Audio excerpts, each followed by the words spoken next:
کیا سوال ہے آپ کا؟ یہ پوچھنا چاہ رہا ہوں عقیقے کا طریقہ کیا اور کب کرنا چاہیے؟ عقیقے کا طریقہ، عقیقے کی اہمیت دیکھیے، جب بچہ پیدا ہو، بیٹا ہے تو اس کی طرف سے 2 بکرے دینے ہیں، ٹھیک ہے؟ اور اگر لڑکی پیدا ہوئی ہے تو 1 بکرا ہے، دمبا ہے، ہاں، یا بھیڑ ہے۔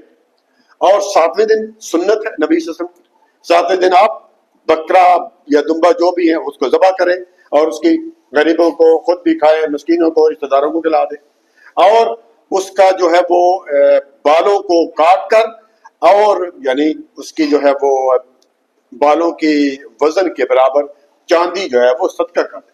بہتر تو یہ سنت 7ویں دن ہے، لیکن کسی جگہ واللہ عالم اس پہ کچھ کلام ہے۔ 7ویں دن اگر نہ کیا جاتا ہے تو 14ویں دن اور 21ویں دن بھی کر سکتے ہیں، اور پھر اس میں نہ ہوا تو پھر کسی وقت بھی کر سکتے ہیں۔